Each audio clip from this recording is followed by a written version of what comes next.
নমস্কার। যুক্তি তর্ক সঙ্গে অর্কয়ে আপনাদের স্বাগত।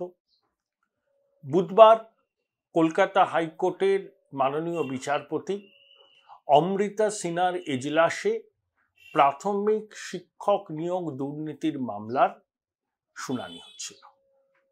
সেখানে ইডির পক্ষে ছিলেন অতিরিক্ত সলিসিটর জেনারেল ধীরাজ ত্রিবেদী, আর বিকাশ ভট্টাচার্য, বিক্রম বন্দ্যোপাধ্যায়, অনেক আইনজীবী ছিলেন বিভিন্ন পক্ষের সঙ্গে। সেখানে মাননীয় বিচারপতি অমৃতা সিনহা তার পর্যবেক্ষণে বলেছেন যে ইডির কয়েকজন আধিকারিকের কাজকর্ম সন্দেহের ঊর্ধ্বে নয়, আদালতের কাছে তাদের কাজকর্ম সম্পর্কে খবর আছে। ইডির আইনজীবীদের তিনি বলেছেন সতর্ক করে দিতে ইডির আধিকারিকদের, কারণ এটা আদালতের নির্দেশে তদন্ত চলছে, তাই তদন্তকারী আধিকারিকদের দায়বদ্ধতা কিন্তু আদালতের কাছে, এমনকি বিভাগে তাদের ঊর্ধ্বতন সুপিরিয়র অফিসারদের কাছেও নয়। এবং ইডি অনেক রিপোর্ট জমা দিয়েছে, মুখবন্ধ খামে জমা দিয়েছে। তবে এই মুখবন্ধ খামে রিপোর্ট জমা দেওয়া এটা কিন্তু সুপ্রিম কোর্ট খুব একটা অনুমোদন করে না।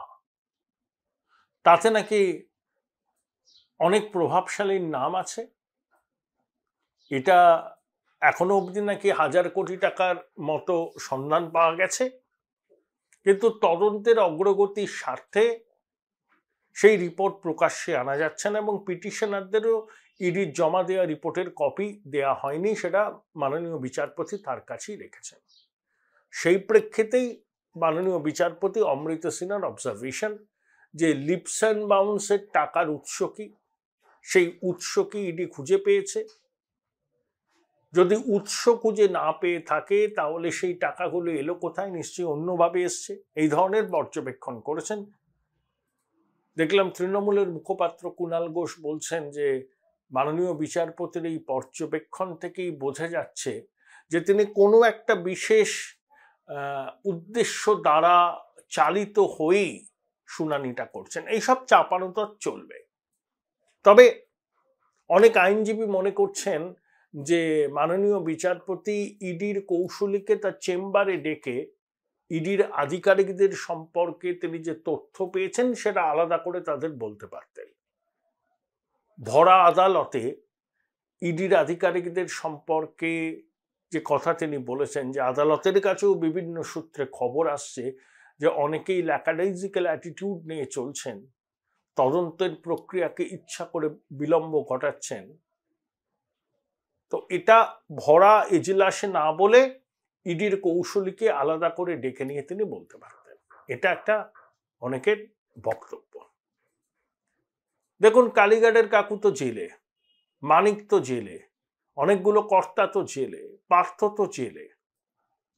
সেই 2022-এর 23শে জুলাই থেকে এই পর্ব শুরু হয়েছে পার্থ চট্টোপাধ্যায় গ্রেপ্তারির মধ্যে দিয়ে। তারপর এক ঝাঁক প্রাক্তন কর্তা, মানিক, এরা সবাই গেছেন। কিছু দালাল জেলে গেছে। প্রাথমিক শিক্ষকের 2014-র প্যানেলটা নিয়ে মামলা চলছে মাননীয় বিচারপতি রাজাশেখর মান্থার এজলাসে। তাই লোকসভা নির্বাচনের ফল বেরোনোর পর গ্রীষ্মাবকাশ কাটিয়ে আবার আদালত শুরু হয়েছে, আবার নতুন করে এই সমস্ত তদন্তের বিষয় আসা নিয়ে শুনানি শুরু হয়েছে। এখন প্রশ্ন হচ্ছে সাধারণ মানুষের মনে অশ্বডিম্ব প্রসব হবে না তো? কারণ এতদিন ধরে তদন্ত চলছে, মাঝে মধ্যে ইডি আদালতে গিয়ে মুখবন্ধ খামে রিপোর্ট দিয়ে বলছে অনেকের নাম আছে। বিকাশবাবু বলেছিলেন যে সেই নামগুলো মাননীয় বিচারপতি তার আদেশনামায় লিখুন, কিন্তু মাননীয় বিচারপতি রাজি হননি। তিনি 30শে জুলাই সম্ভবত ডেডলাইন বেঁধে দিয়েছেন, ওই দিনের মধ্যে ইডি এবং সিবিআইকে চূড়ান্ত রিপোর্ট দিতে হবে। তারা হয়তো চূড়ান্ত রিপোর্ট না দিলেও একটা যথেষ্ট অগ্রগতি হয়েছে এরকম জানিয়ে রিপোর্ট দিয়ে কিছু অ্যাডিশনাল টাইমও চাইবেন, আমার যেটা মনে হয়।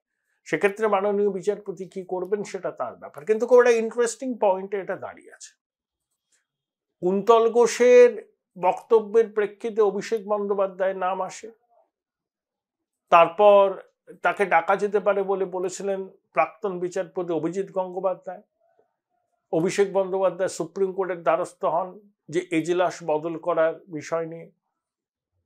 সুপ্রিম কোর্ট সেটা প্রধান বিচারপতির এজলাসে পাঠান কলকাতা হাইকোর্টের। তিনি মাননীয় বিচারপতি অমৃতা সিনহাকে দায়িত্ব দেন। তখন থেকে শুনানি চলছে। তারপরে অমৃতা সিনহার স্বামী প্রতাপচন্দ্র দেকে একটা মামলায় জড়িয়ে দেওয়ার চেষ্টা করা হয়েছিল, সেটাও খুব একটা সুবিধা করতে পারেনি। কারা চেষ্টা করেছিল, পুলিশের অতি সক্রিয়তা, সিআইডির অতি সক্রিয়তা, সেগুলো পশ্চিমবঙ্গের মানুষ জানে। আমি চর্বিত চর্বণ করতে চাই না। মাননীয় বিচারপতির অমৃতা সিনহার এজলাসে কিছু মামলা যাতে না শোনা হয় সেই জন্য প্রধান বিচারপতির এজলাসে জনস্বার্থের মামলা করেছিলেন একজন। প্রধান বিচারপতি খুব একটা গুরুত্ব দিতে চাননি, কিন্তু সেই আইনজীবী এত পিরাপিরি করতে শুরু করেন তখন প্রধান বিচারপতি বলেন যে আপনি লিখিতভাবে দিন। খুব ইন্টারেস্টিং জায়গাতে দাঁড়িয়ে আছে জানেন তো এই নিয়োগ দুর্নীতি। আমার মনে হয় যে 16ই জুলাই এসএসসির শুনানিটা সুপ্রিম কোর্টে হবে। সেখানে অযোগ্যদের তালিকা দিতেই হবে এসএসসিকে। সিবিআই একটা তালিকা দিয়েছে, এসএসসি মিলিয়ে থেকে একটা তালিকা দেবে। যারা অযোগ্য তাদের চাকরি তো যাবে, তাদের বেতনের টাকা ফেরত দিতে হবে। এবার অযোগ্যদের সিবিআই ডাকতে শুরু করেছে। সেই টাকা তারা কাকে দিয়েছে, কিভাবে দিয়েছে, সেগুলো তারা বলবে। তারা চাইবে তাদের টাকা উদ্ধার হোক। এটা কিন্তু অস্থিরতা তৈরি হওয়ার সুযোগ আছে এবং হবেই, কারণ এরা এসএসসির রায় বঙ্গজীবনে একটা বড় প্রভাব ফেলবে। অনেকে বলেন নাই যে নির্বাচনে তো দাদা কিছুই প্রভাব ফেললো না।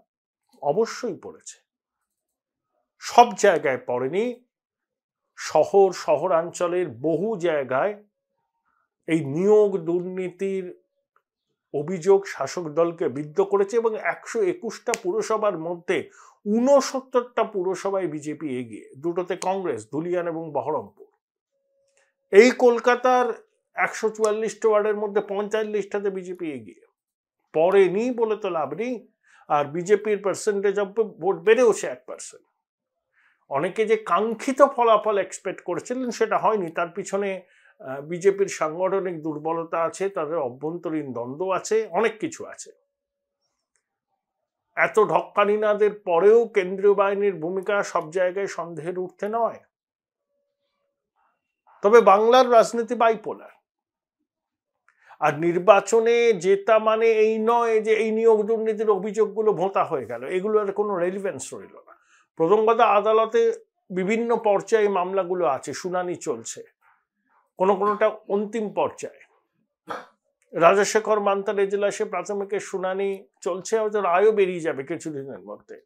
লিপস অ্যান্ড বাউন্ড সহ প্রাথমিক শিক্ষক নিয়োগের দুর্নীতি নিয়ে চলছে মাননীয় বিচারপতি অমৃতা সিনহার এজলাসে। তাই জুলাইয়ের 16 তারিখে এসএসসি নিয়ে সুপ্রিম কোর্ট চূড়ান্ত রায় জানিয়ে দেবে। আর জুলাইয়ের 30 তারিখে ইডি এবং সিবিআইকে এই প্রাথমিক শিক্ষক নিয়োগ দুর্নীতি নিয়ে ফাইনাল রিপোর্ট দিতে বলেছেন মাননীয় বিচারপতি অমৃতা সিনহা। তিনি তার রায়টা নিশ্চয়ই দেবেন। সেই রায় পছন্দ না হলে আবার ডিভিশন বেঞ্চ বা সুপ্রিম কোর্টে যাবে, কিন্তু আলটিমেটলি একটা ফয়সলা হবে। এই ধরনের তদন্ত তার সঙ্গে অনেক প্রভাবশালী যুক্ত থাকেন, তো রাতারাতি কিছু হয় না। কিন্তু এই এজেন্সি পার্থ, মানিক, বালু, কেষ্ট সবাইকেই গ্রেপ্তার করেছে বিভিন্ন দুর্নীতির অভিযোগ। তাই ভরসা রাখা ছাড়া আমাদের উপায় নেই। আমরা বুঝতে পারি দর্শকরা অধৈর্য হয়ে যান, মানুষ অধৈর্য হয়ে যান। কতদিন তারা বলেন এই তদন্তের নামে খেলা চলবে, সেটিং আছে। দেখুন, সেটিং যে নেই এটা স্পষ্ট। যদি সেটিং তৃণমূলের সঙ্গে বিজেপির থাকতো তাহলে বিজেপি 30টা আসন পেত, কিন্তু পায়নি। লড়াইটা হয়েছে কম্পিটিটিভ পলিটিক্সে, কেউ কাউকে 1 ইঞ্চি জমি ছাড়েনি। এখানে সেটিংয়ের প্রশ্ন ওঠে না, বামপন্থীরা বলেন, এবং তাদের এই ব্যাখ্যা কিন্তু মানুষের কাছে গ্রহণযোগ্য হয়নি। যদি গ্রহণযোগ্য হতো তাহলে বামপন্থীদের ফলাফল ভালো হতো। তদন্তে দীর্ঘসূত্রিতা, কিছু আধিকারিকদের পেশাদারিত্বের প্রতি অবহেলা, আদালতের মনিটরিং এ তদন্ত হচ্ছে সেটা মাঝে মধ্যে তারা ভুলেও যান, এই সব নিয়ে বিভ্রান্তি জটিলতা জনমানসে তৈরি হয়। তো সেই জটিলতা বিভ্রান্তি কাটানোর দায়িত্ব তদন্তকারী সংস্থার, তাদের প্রেস্টিজ অ্যাট স্টেক।